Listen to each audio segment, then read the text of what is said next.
Hello everyone and welcome back to another mind-bending episode of Experience Kills, and with me today, joining me on this cerebral adventure, is Richard. Oh, it's a test of the mind. Hello. It is indeed, sir, and I'm your host, as always, Ben, and today we're going to be diving deep into Superliminal, which is well, let me put it this way, I'm not going to be able to talk about this a great deal, because this is one of those games where you need to play the whole thing to really get it. It's brought to us by Pillow Castle Games, and let me put it this way, it's in that vein of Portal 2, and the Stanley Parable. So it's got a very British sense of humour. I'm actually not sure if Pillow Castle Games are from the UK, but all the voice acting is British throughout. And it's a first-person puzzle experience in which perception is reality. So it's all about manipulating objects to work out how to get through rooms. So it kind of in a Portal vibe. You know, there's an element really early on actually where you're kind of breaking the experiment and getting outside of the, prescribed environment, as it were, much like you do in Portal and Portal 2. However, it does a very different style of puzzling to the Portal games. It's much more about how you approach the rooms. This is really hard to talk about, Richard, without you're watching some video right now, which I'm going to carefully cut to try to minimize the spoilers for the solutions of the game, or at least the puzzles from early on in the experience. The game is not long. There are achievements for beating it in under an hour, for example. You won't do that probably in your first go unless you're really, really good at just understanding everything you see immediately and getting yourself in their headspace, which some people are very good at. For me, though, I found myself like 80% of the time I'd go into a room and be like, yeah, you get it, you move through. But then you'd hit those ones where you're like, oh my god, you're in there for ages, just banging your head against it, and then it clicks and it feels great when it does. And there's lots of those sort of moments of understanding, of clarity, where you're like, oh shit, like that, great feelings. Not just that feeling you get from like getting a hard puzzle, but like it does do things with reality and perception and perspective that are very, very clever and could only work in a first-person video game. And that it's all about, having that fixed point of view, as it were, and looking at your environments from different angles. And almost like, when you look like a magic eye picture and you have to get your eyes just right for it to work. Yeah. That's kind of the vibe you get in some of the puzzles in this game, where it's all about those elements all coming together in a way that really put you in the experience. And that's basically all I can say about it. It's not a long experience. It looks great. It's got a really good visual palette. It's really well put together. It's reasonably priced. It's out now on consoles. It's been out on PC for some time. But yeah, Richard, have you got any questions? This is such a Richard game. This is like... It totally is. I mean, not so much questions, because I don't want you to tell me anything about it, frankly. But observations. Firstly, Pillow Castle are not British. They're from Pittsburgh. No, I'm glad. Thank you for checking. It's interesting because it has that. I mean, it's the same way. Like I couldn't tell you where the Stanley Parable guys are from.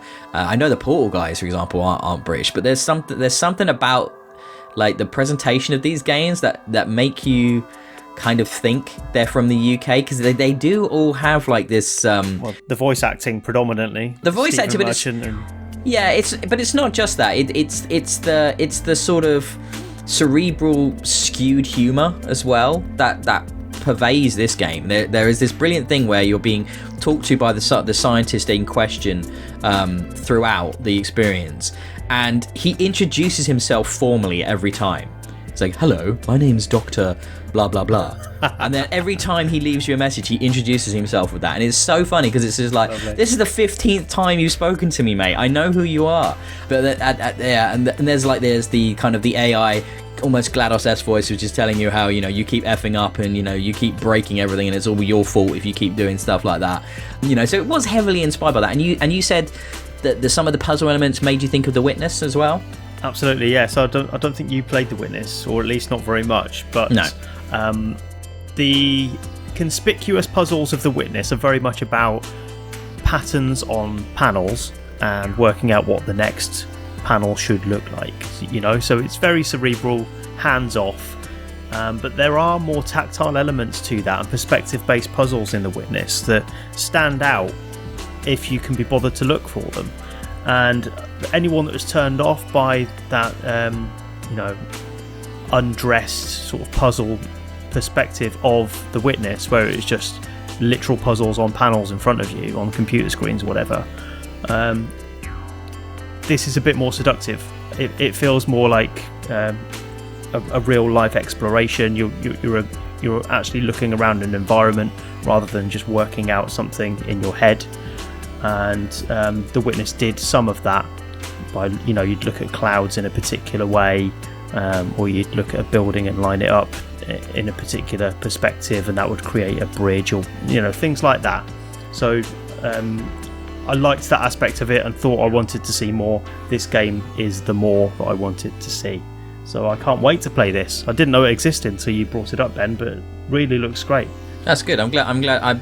It always makes me happy to introduce weird little experiences to people and to get it out there. I mean, any game that messes with your loading screens, I appreciate, and this does that. And I won't go into detail, but it's just fun. I really like this game.